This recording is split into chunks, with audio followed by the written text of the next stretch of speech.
God is good, that is nature. Amen. Kwa hiyo tunataka tafute nafasi nzuri tuweze kuomba tunapojiandaa kwa fundisho la masaa haya, na Mungu amani atatukuza. Tuweze kuomba. Tuombe. Mtakatifu, mtakatifu, mtakatifu Baba Bwana wetu Yesu Kristo, tunakushukuru kwa upendo wako, kwa uaminifu wako, kwa wema wako ambao unatudumisha siku baada ya siku, na pia kupitia upendo huo unazidi tuokoa ndani ya Yesu aliyefanya dhambi kwa ajili yetu, akabeba hasira yako ambao ni kujitenga na yeye, akabeba hukumu yako ambaye ni kumwacha ili aweze kuvuna dhambi zetu ambazo ziliweza kumwangamiza. Kama vile zitaweza kumwangamiza mwanadamu yote ambaye anayekataa nazo, uweze kuziondoa. Tusaidie Kristo kuzidi kukamilika kupitia kazi ambayo unaofanya mbinguni, maana unatuambia kwamba wale ambao utaweza kusimama wakati kabla Yesu unaposimama na kazi upatanishi, tutasimama mbele yako kuwa na mpatanishi, na ni wakati unatuita uweze kutukamilisha, kututenga na dhambi, kutupa haki yako ili tuweze kusimama.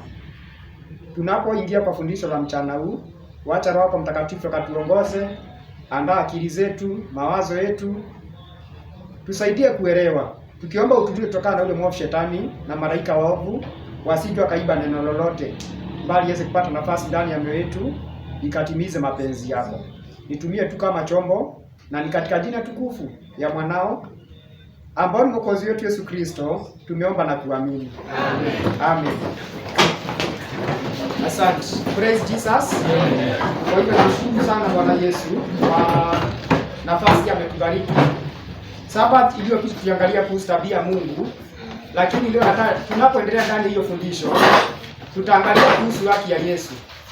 Vile mwenye dhambi anapewa haki ya Yesu, tutaangalia the righteousness of Jesus Christ. Hiyo ndio itakuwa fundisho letu. What is the righteousness by faith? Righteousness by faith. Hiyo itakuwa fundisho letu. Anajua Mungu atawabariki. Kwa hivyo karibuni sana tuweze kubarikiwa. Tunataka tuanze nayo Testimonies volume 6, TM volume 6, page 20, paragraph 1. Testimonies to ministers.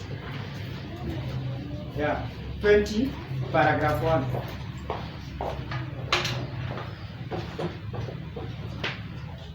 Nisomewe.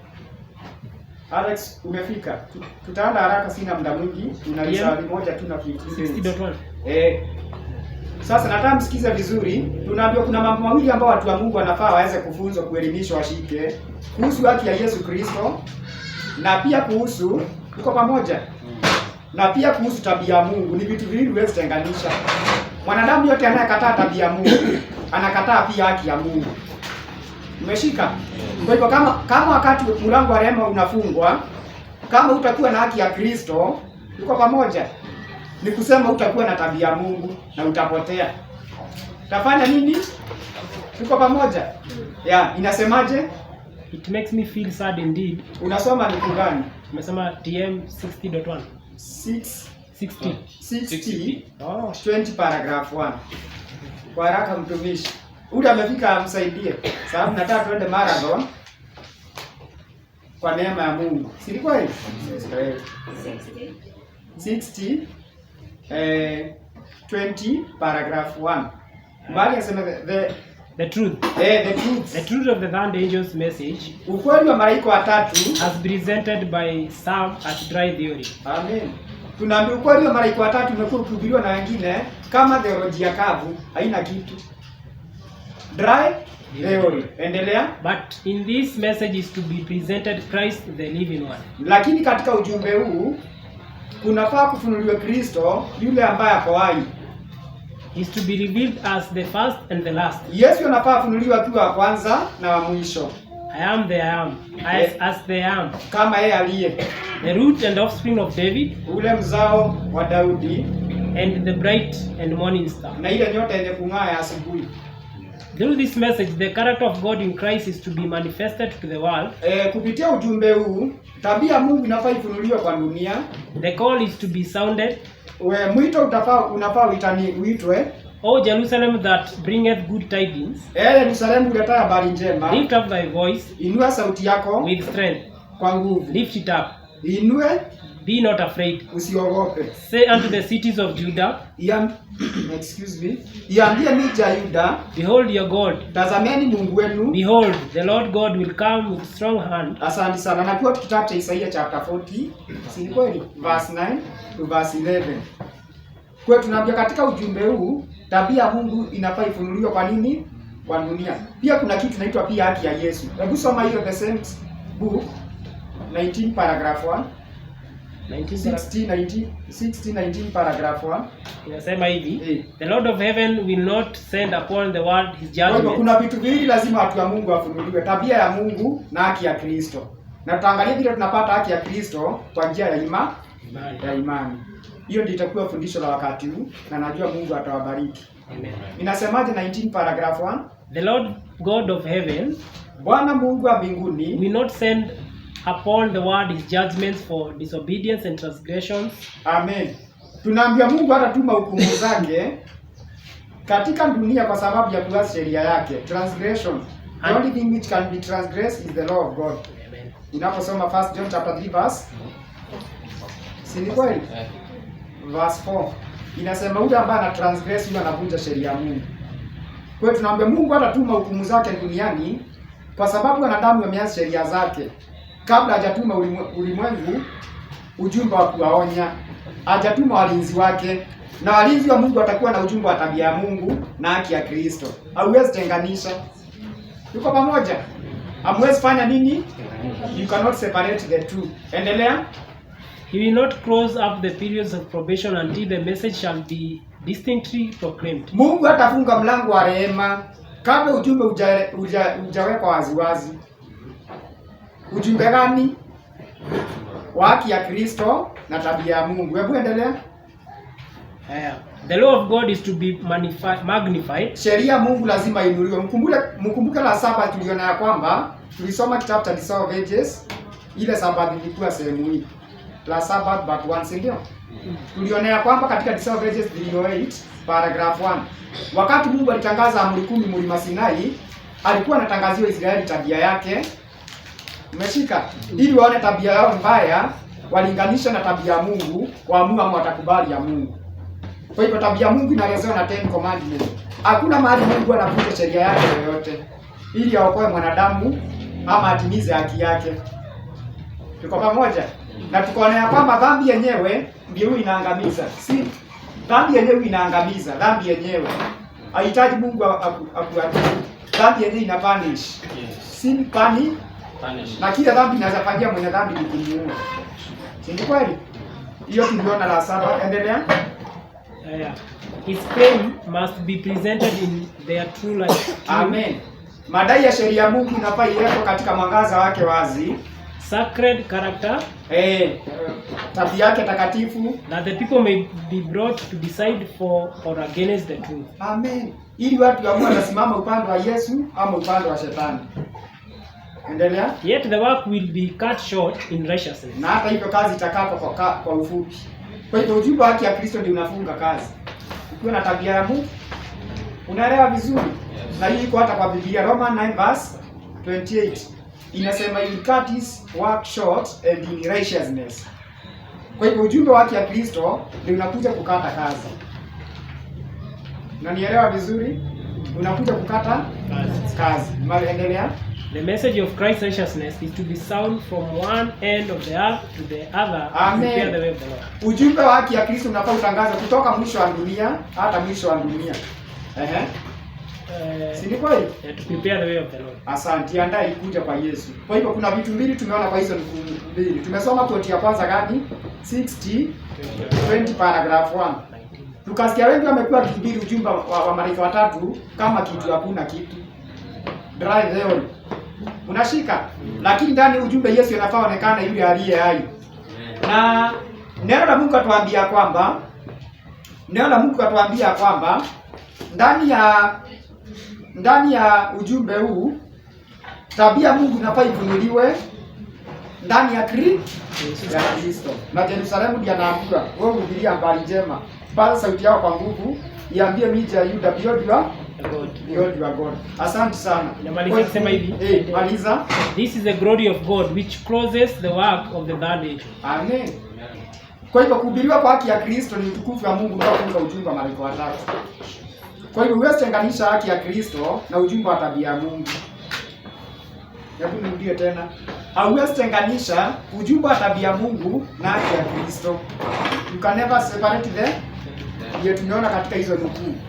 Asante sana.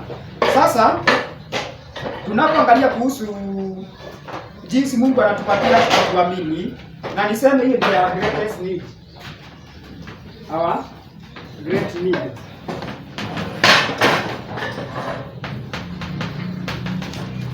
Hiyo ni hitaji yetu kubwa sana. Hitaji ya mwanadamu kubwa ni apate haki ya Mungu. Amen. Unashika? Ile hitaji yako kubwa ni upate haki ya Kristo. Na wale watu watavalishwa haki. Unajua ili Yesu anapokuvika haki, kuna kitu anafanya. Dhambi si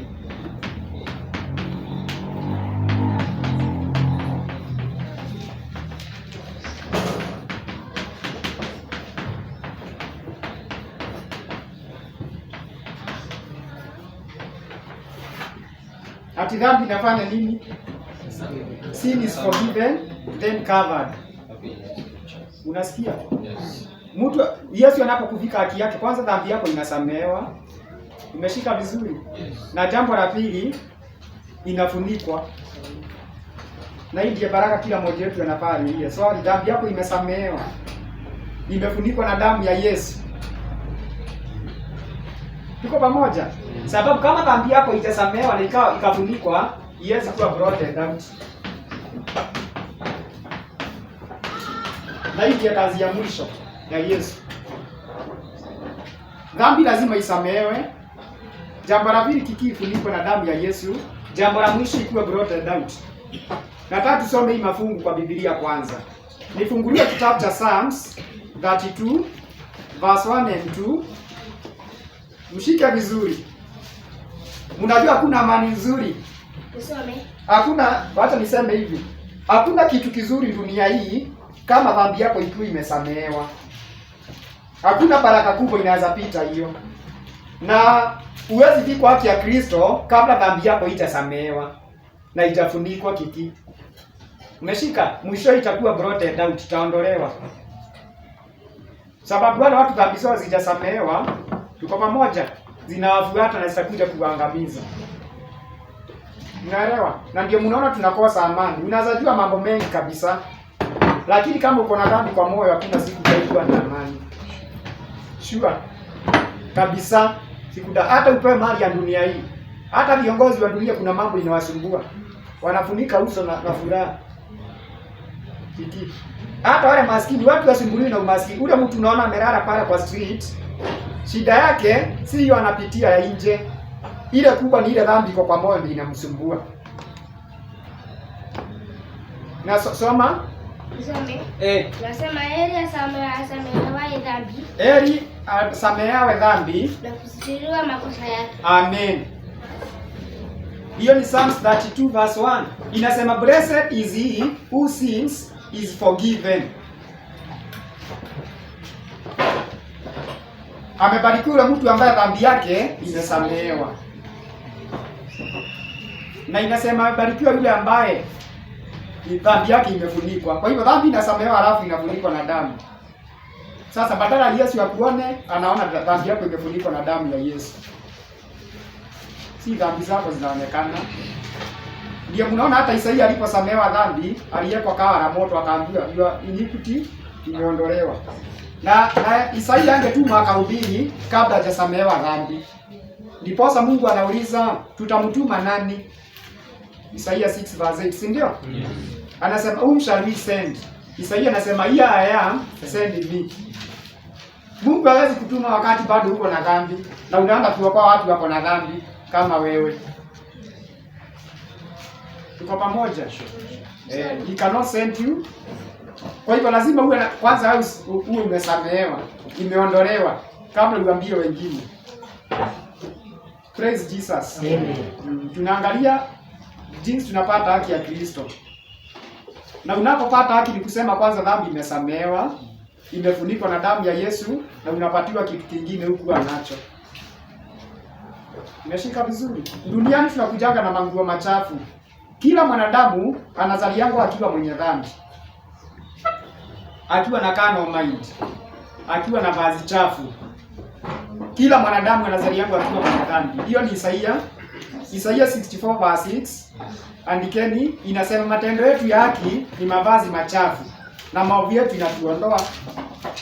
Unashika vizuri wapendo? Na maandiko yanasema ya kwamba ukisoma Job 14 verse 4, Job 14 kitabu cha Ayubu 14 mstari 4 inasema ya kwamba ni nani ambaye anaweza toa kitu kisafi ndani ya kitu kichafu? Hakuna hata mmoja. Umeshika? Ndani ya mwenye dhambi hakuna kitu kizuri kinaweza tolewa. Na ndiye nikasema hivi, unaposamehewa dhambi inafunikwa. Na unajua unaposamehewa dhambi ndio unakuwa na amani. Hebu nirudie. It is when you are forgiven, you can have peace of mind. Peace, amani ya kweli. Wacha niseme hata ukiwa kazi iwe ngumu aje, maisha iwe magumu aje, kama umesamehewa dhambi utakuanga na amani isiyojulikana. Ya ajabu sana. Hata utawezi mama kunungunika.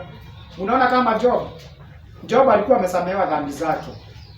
Na ukisoma kitabu cha Job chapter 1 verse 22 inasema ya kwamba mambo yote Ayubu alipitia hakutenda dhambi. Hebu soma hiyo verse kwa haraka msomi wangu. 1 verse 22. 22. Nasema hivi. Nasema katika mambo haya yote. Katika mambo hayo yote Ayubu hakufanya dhambi. Ayubu hakufanya dhambi Wala hakumwazia Mungu kwa upumbavu. Amen. Na wewe Kiki, Ayubu alikuwa kama Uhuru, bilionea. Zikaisha siku moja. Watoto 10 wakakufa. Na kulibaki inji yao, hakuna maskini anazashinda Ayubu. Inji yao. From millionaire kuwa reso wanadamu wote. Hata marafiki wa Ayubu walikuwa wanamwambia wewe umelaaniwa. Hakuna mtu ambaye ako na Mungu anaweza pata hizi shida unapitia. Unasikia? Si ndio kitabu cha Ayubu kinaongea hiyo mazungumzo. Wanamwambia kama ungekuwa mwenye haki, Mungu angeinuka sahihi akutetee. Unaelewa? Ama mshiki hivyo. Hata Mungu alikemewa mandugu watatu, aliwaambia nyinyi fanyeni hivi, ongeeni na Ayubu awaombee. Umekosea. Umeshika? Na disobedience inasema ya kwamba ile dhambi ambao wale marafiki wa Ayubu watatu walitenda, hiyo ni disobedience 471, si ndio? Yeah, 491 inasema ile dhambi ya marafiki wa Ayubu, Wayahudi walirudia kama taifa kukataa Yesu, maana hawakujua tabia ya Mungu. Hebu nirudie tena. Ile dhambi ya marafiki wa Ayubu ilikuwa inarudiwa tena na Wayahudi kama taifa ya kutokujua tabia ya Mungu. Na kitabu cha Ayubu kimepeana ili kifunze watu tabia ya Mungu. Umeshika? Hebu nirudie.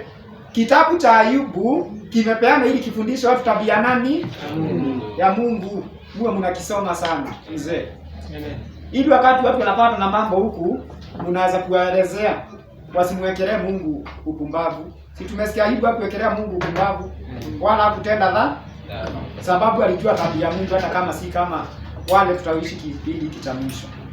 Praise Jesus. Kwa hivyo Ayubu alikuwa amesamehewa dhambi, alikuwa na amani. Unaposamehewa dhambi unakuwa na amani. Soma kitabu cha Luka 7. Luka 7 mstari wa 40 na 8. Soma 49 alafu 50. Ndipo wale walioketi chakulani pamoja naye walianza kusema mioyoni mwao, ni nani huyo hata asamehe dhambi? Amen. Tunaambia wale watu walipokuwa nakula chakula, Yesu kuna mwanamke alikuja akaanza kumuosha na manukato mazuri.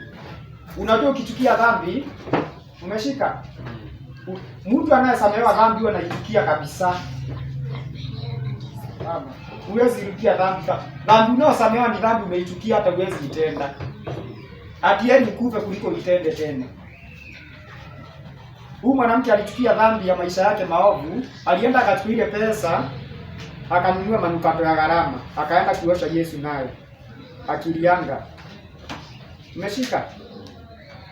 Yesu akasema, akatoa kwanza mfano watu wawili walikuwa wanadaiwa. Mmoja alikuwa anadaiwa sijui 5,000 na mwingine 10.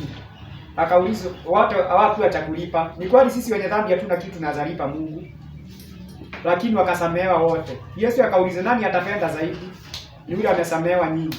Akasema unaona huyu mwanamke nilipokuja hapa wewe hata hujanipea maji nioshe miguu. Kila wakati amekuwa akilia kiniosha na nywele yake. Na kwa hivyo nakwambia dhambi zake ambazo ni nyingi zimesamehewa. Watu wakasema, huyu ni nani hata anasamehe dhambi? Jesus. Umesikia maana Yesu alimwambia dhambi zako zimesamehe. Sasa hebu soma verse 50. Akawaambia, muone kusamehewa dhambi kunakuja kwa njia ya imani. Na ili kusema mwenye dhambi anapewa haki kwa imani. Righteousness by faith. Inasemaje? Akamwambia yule mwanamke, imani yako imekuokoa. Imani yako imekuokoa. Nenda zako kwa imani. Amen. Alikuwa justified by faith. Akaenda na amani, sababu dhambi ikisamehewa unakuwa na amani. Amen. Umeshika? Amani. Sababu Biblia inasema ya kwamba dunia mzima hakuna mwenye dhambi anakuanga na amani. Umeshika hiyo? Hiyo ni kitabu cha Isaiah 48, soma verse 21. Isaiah 48 verse 21. 22.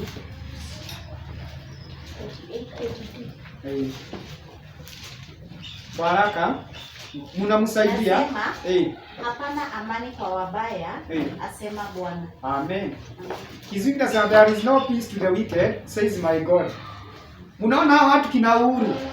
Wacha niwaambie hivi. Na Mungu anasema anataka afundishwe injili tactic, wajue vile watahubiria viongozi wa dunia. Hawana amani kabisa. Na wakati watasikia injili vizuri kama kina Agripa. Wengi mnasikia? Na hiyo opportunity inakuja kutengenezwa na viongozi wa dini. Hii apostasy inaendelea kwa makanisa, itakuja kutupatia nafasi tuzungumzie viongozi wa dunia. Amen. Hati inatengeneza opportunity. Itakuja kufanya uzungumzie kiongozi wa dunia ambaye mungeongea. Na huyu mtu hajawahi sikia injili tangu azaliwe. Kile anakutaka ni yeye wako na maeras. Apostasy. Wanatamani ile ukuu yeye ako nao. Na yeye amechokeshwa na hiyo. Wamechokeshwa. Kiki.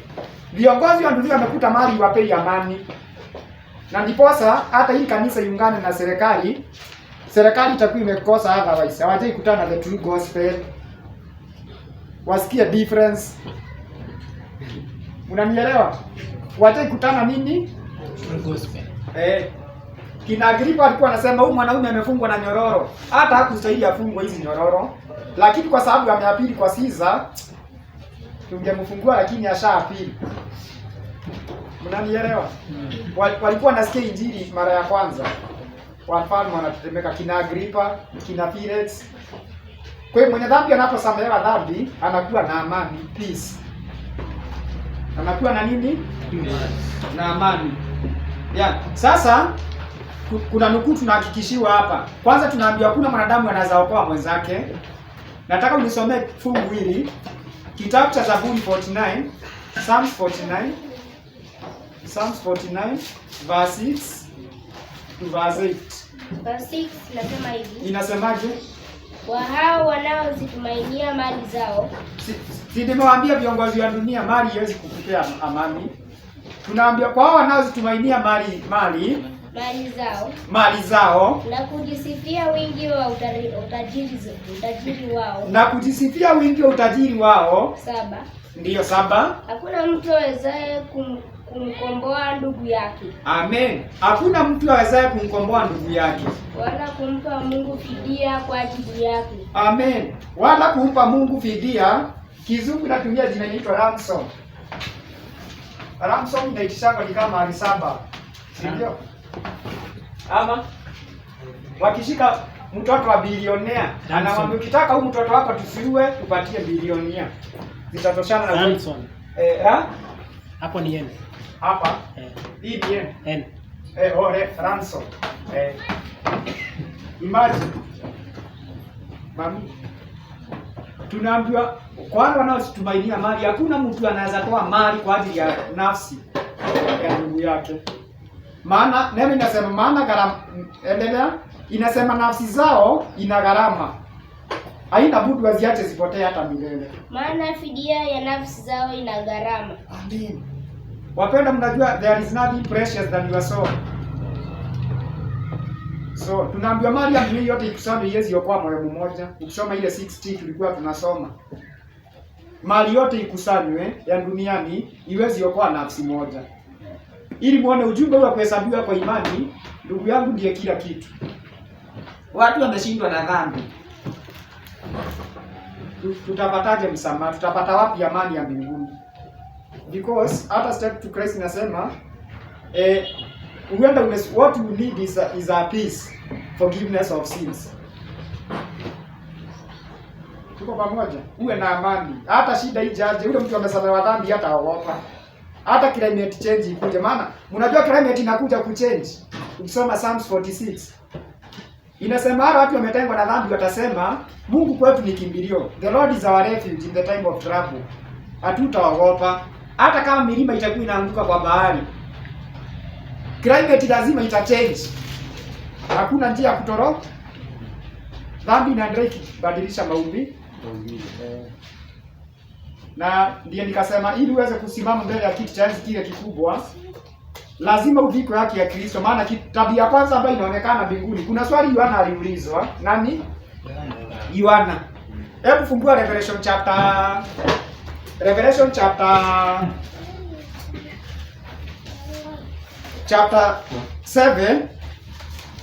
chapter 7. Nataka uende verse 13. Na usikie hiyo swali vizuri, swali nzuri. Swali nzuri. Akasema, inasema, akajibu mmoja wa wale wazee akaniambia, je, watu hao waliovikwa mavazi meupe ni akina nani? Amen. Hebu sikia hiyo swali. Hajauliza maswali mingi brother John. Anauliza watu hao ambao wamevaa mavazi meupe ni akina nani? Na wametoka wapi? Nani anauliza hiyo maswali? Ni mmoja wa wazee. Kwa hiyo nasema, nikamwambia bwana wangu, wajua wewe. Yohana alisema ajui, maana Yohana ajui kile kinaendelea duniani leo. Si ndio? Sasa aliona washindi wakiwa mbinguni, akaulizwa na mmoja wa wazee, watu wamevaa nguo nyeupe ni kweli. Wametoka wapi? Nasema, umeshika vizuri? Kwa hivyo dhambi zetu lazima zisamehewe kabisa. Nguo zetu lazima zioshwe. Nguo inasimamia tabia. Si ni kweli? Nguo inasimamia tabia. Lazima uwe na tabia nyeupe. Natakuja kuwa na tabia nyeupe ambayo ni haki ya Kristo. Acha ni wapi watoto wangu? Dieli, watoto mnaona nguo nyeupe? Umeiona? Yes. Nguo nyeupe. Anauliza watu wamevaa nguo nyeupe wametoka wapi? Naambia wewe unajua. Tutaangalia kuhusu hizo nguo nyeupe. Haki ya Kristo kwa imani. Sawa pendwa. Wametoka wapi? Anaambia watu wametoka kwa dhiki kubwa. Lakini hizi nguo zao wamezivua kwa damu ya mwana kondoo. Hizi nguo hazikuwa safi hipo mbeleni, wameziosha. Na ndiposa wako mbele ya kiti cha Mungu cha enzi. Na hawataona njaa kamwe wala kiu. Sasa sikizeni hii nukuu. Fungua 1 SA 331 paragraph 1. Mali nasema it is impossible. Haiwezekani.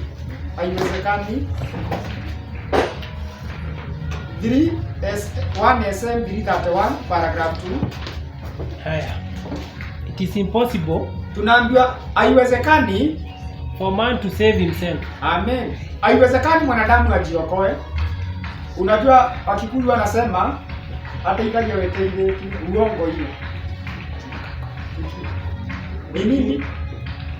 Uongo. Ati Mungu anasaidianga yule amejisaidia. Hiyo ni uongo. Si ndio Wakikuyu anasema? Uongo. Sasa hapa tunaambiwa kwamba haiwezekani mwanadamu kujiokoa yetao. Ati haiwezekani nini? Tuko pamoja hapo nyuma sisters. Tuko pamoja. Tunaambiwa haiwezekani nini? Mwanadamu kujiokoa. Endelea. He may deceive himself in regard to this matter. Unaweza jidanganya kwa hiyo jambo. Unaweza jidanganya. Si ndio? You can deceive yourself on that matter. Endelea. But he cannot save himself. Lakini mwanadamu hawezi jiokoa. Unashika vizuri? Hawezi fanya nini? Jiokoa. Endelea. But Christ's righteousness can only avail for his salvation. Amen. Kwa hivyo huwezi okolewa kama una haki ya Yesu, brother John. Haki ya Kristo peke yake ndio inaweza fanya mwanadamu aokolewe. Hii nguo ndio inaweza fanya uokolewe. Na mnajua sasa kuna investigative judge, unachunguzwa tabia yako. Mwenendo wako unaangaliwa vizuri na malaika. Hebu sikieni, tunachunguzwa. Matthew chapter 22 inaelezea kuhusu investigative judgment. Mfalme alifanya karamu ya harusi akaita wale walioalikwa. Si ni kweli? Ni kweli? Yes. Wengine wakakataa kama Wayahudi taifa. Halafu wale walioalikwa wakaitwa. Tunaitwa injili inaitwa watu wote wanaingia hapa kwa kanisa hapa wakiwa wachafu. Yaani niseme injili inafananishwa na net. Unajua net? Hii inashika hata omena. Inashika hata maji. Kanisa inaweza kuwa na watu wengi tabia tofauti mbaya mbaya. Mnaposikia magugu na ngano, si mafundisho uongo na ukweli. Ni tabia za watu. Hebu nirudie. Hauwezi kaa kwa kanisa liko na uasi, umekataa mafundisho ya wakati huu. Mnanielewa? Kanisa nami ninapozungumzia kuhusu ngano na magugu ni tabia zetu hapa. Umeelewa? Na injili ndio inasafisha mtu anakuwa ngano. Kuna watu watadumisha tabia zao za kidhambi. Unaelewa? Ndio inaitwa lazima mchunguze. Nani amekubali kuvaa tabia ya Yesu? Nani ambao hajavaa tabia nani? Yesu. Ule alionekana hajavaa vazi la harusi, alitupwa nje. Na kutupwa nje inasimamia kufungwa kwa mlango wa rehema kabla hujapeana dhambi zako. Hiyo iko katika rewriting. Hebu soma 71 ili tutarudi kwa hii mkuu tena. 71 paragraph 1 enda paragraph 2. Mahali nasema those wale ambao watasimama time of trouble lazima reflect the image of Jesus fully. Yes. I also saw that many do not realize hiyo. I saw that many do not realize what they must be in order to live. Nabii anasema niliona watu wengine watambui vile wanafaa wawe ili wasimame mbele ya kuhani mkuu bila kuwa na mpatanishi. Wewe ndio watambui. Endelea. Without a high priest. Bila kuhani mkuu. In the sanctuary. Through the time of trouble. Katika wakati wa taabu. Sasa sikia hiyo mkuu inafuata sehemu hiyo. Endelea. Those who receive the seed of the living God. Amen. Hebu sikieni. Wale watu watapokea muhuri wa Mungu, brother John. Seal of God. Nini lazima wawe nayo? Lazima wawe na tabia Kristo na haki ya Yesu kikamilifu. Lazima. Kama utasimama wakati wa time of trouble na usiguswe na pigo hata moja, kifuniko chako kitakuwa ni haki ya Yesu. Soma. Those who receive the seed of the living God are protected in the time of trouble. Na wale ambao watapokea muhuri wa Mungu na walindwe wakati wa taabu kuu must reflect the image of Jesus fully. Amen. Lazima adhirishe chapa ya Yesu kikamilifu. Lazima wao hiyo na tabia. Na ndio nikasikia katika 1SM rudi mahali tulikuwa. 1SM 331 paragraph inasema ya kwamba inatuambia haiwezekani mwanadamu kujiokoa yeye mwenyewe, anaweza jidanganya kwa swala hilo. lakini hawezi jiokoa. Sasa tunaambiwa kwamba ili mwanadamu aweze kuokolewa lazima, yaani haki ya Kristo lazima ndio inafanya mwanadamu aokolewe. Tuko pamoja? Nini itafanya tuokolewe? Sister Avari, nini itafanya tuokolewe? The righteousness of Jesus Christ. Na ndio tukaambia we must reflect the image of Christ fully. Kama tutasimama time of trouble nani? Shetani akiangalia naona Yesu. Au ni tabia yako ya dhambi. Sababu tabia yako ushapeana, dhambi zako umepeana zikatangulia hukumuni, zikavunikwa. Na time of trouble zitakuwa zimeondolewa. Brought out. Unanielewa? Sababu Yesu anapotoka katika patakatifu ana brought out sin. Hiyo ni Matendo ya Mitume, andikeni 3:19 na 20. Inasema tubuni basi muwe converted. Converted ni kusema tabia yako imebadilishwa. Sio yule mtu alikuwa na kiburi. Umeshika? Sio yule mtu alikuwa na nini? Wa zamani. Ni mtu mwingine amebadilika. Conversion. Umeshika vizuri? Converted. You are ni? Inasema repent and be converted. Kiswahili hiyo inapoteza neno. Acts 3:19 and 20 inasema repent and be converted that your sins may be blotted out. Kwa hivyo kama hujabadilishwa tabia, dhambi zako haziondolewi. Si ndio?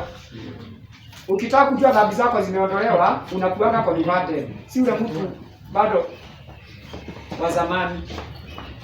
Unashika vizuri? Tuko pamoja? Praise Jesus. Amen. Yeah. Sasa sikieni tuendelee. Endelea mtumishi. Christ righteousness hiyo. This is the wedding garment. Amen. Hii haki ya Kristo, hii ndiyo vazi la harusi. Ule mwanamume alitupwa nje alikosa haki ya Yesu. Mnajua kutupwa nje, sasa tunaendelea kutupwa nje na kukubaliwa. Hii righteousness of Christ.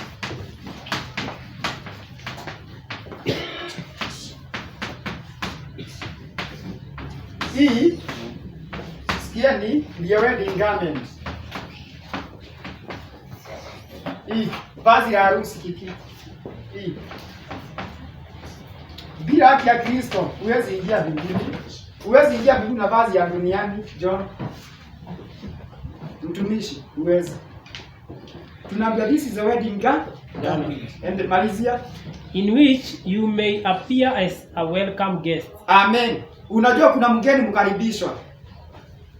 Naambia ndugu, hii kiti tulikireserve sababu yako. Si ndio? Ama si ni kweli? Tunaambia hii vazi la harusi ambayo ni haki ya Kristo ndio inakufanya uwe mgeni mheshimiwa, mualikwa wa kuingia mbinguni. Ama habari yako inasemaje? Bila hii tunasoma 1 SA 331 paragraph 1, si ndio? Bila hiyo vazi hakuna kuingia. Hii ndiyo vazi inafanya, hii ndiyo itafanya malaika wa kulinda time of trouble. Sababu ukiwa na vazi ya shetani, shetani atasema haya niachana na mtu wangu. Unamuuliza nini? Niko na haki ya kumpiga na mapigo, niko na haki ya kumuua. Unasikia? Shetani atakuwa na claim. Mkisoma ile chapter Joshua and the Angel, watu wa Mungu wakiwa wamevaa kwa haki ya Yesu, shetani atakuwa naomba ruhusa awaangamize, anaambiwa hapana. Anaambiwa hapana, kuna vazi wamevaa si wako. Lakini wenye dhambi watakuwa shajoini shetani, anawapiga. Unanielewa? Lakini mwenye haki hataguzika.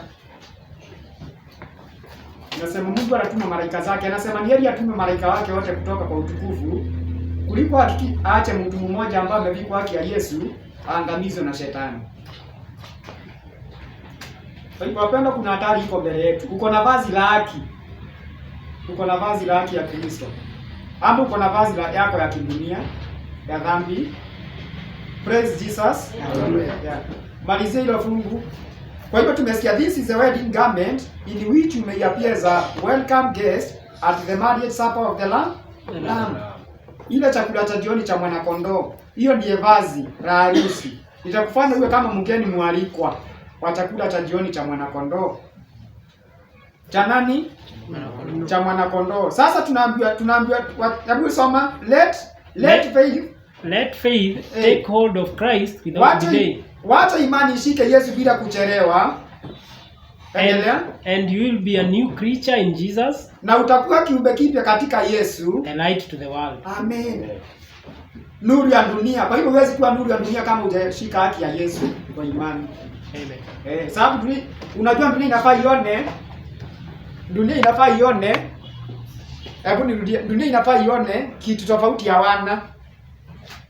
Kila kitafanywa wenye dhambi wakuje kwa Yesu, si sababu unahubirianga. Si sababu umeweka effort. Ni wakati wataona ile maisha unaishi sio yao. Uko na vazi la mbinguni. Na hiyo itafanywa wenye haki wachukiwe. Persecution itaamushwa na wale watu wamevaa vazi ya Yesu, ya haki ya Yesu. Hebu soma John 7:7. Ndiposa iliinuliwa Jesus. Usome. Sema hivi. Ulimwengu hauwezi kuwachukia nini. Kwa hivyo kama unajua dunia inaendanishanga, like goes with like. Yesu anasema ulimwengu huwezi kuwachukia nyinyi. Kama huna haki ya Yesu, ulimwengu huwezi kuwachukia. Mko kimoja. Si ndio? Anasema ulimwengu huwezi kuwachukia ninyi, bali unichukia mimi. Bali unichukia mimi. Hiyo ni Yesu. Kwa sababu mimi nashuhudia kuwa kazi zake ni mbovu. Kwa sababu nashuhudia kazi za ulimwengu ni mbovu. Haki ya Kristo ilikuwa ni kemeo kipi? Umeshika vizuri? Na ndio tunaambiwa kwamba si lazima uhubirie mtu sama na amini Yesu.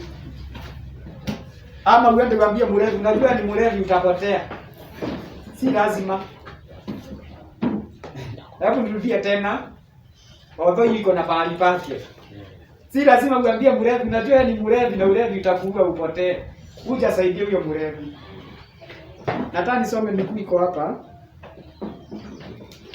Sasa wale watu wanaopokea Yesu Kristo kama Bwana, kwanza tujue na Biblia inapofungua ile nukuu, wale watu wanaopokea Yesu Kristo kama Bwana Mwokozi wao, Yesu anaitwa haki yao.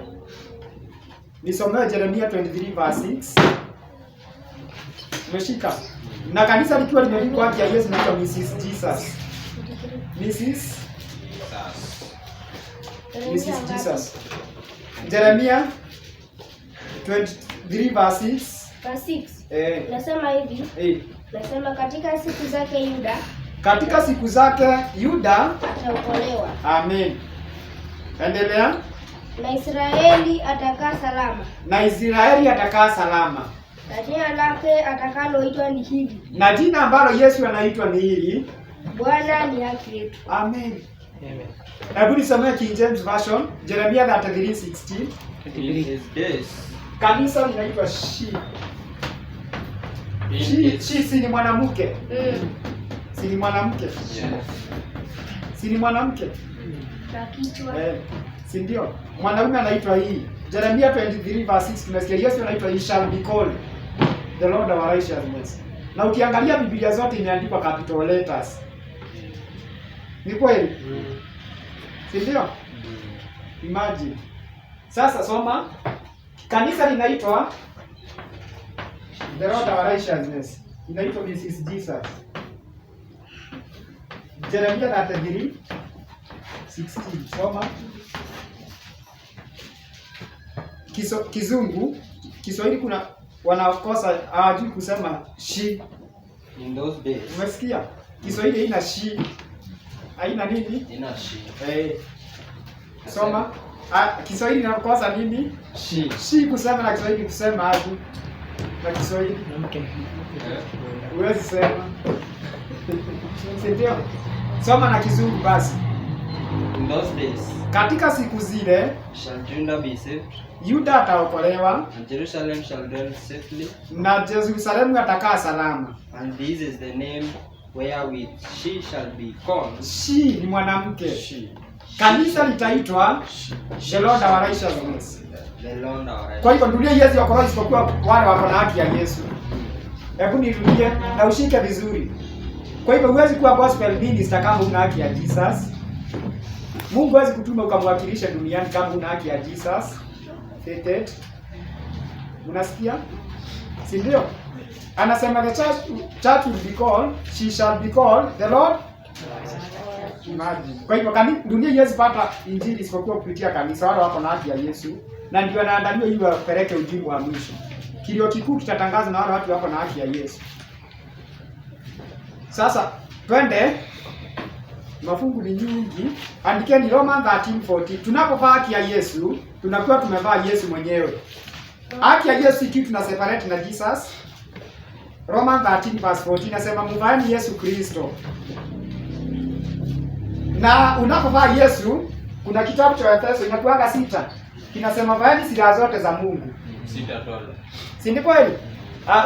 Inaanzia 10. Acha 12. Inasema hatimaye zidini kuwa hodari.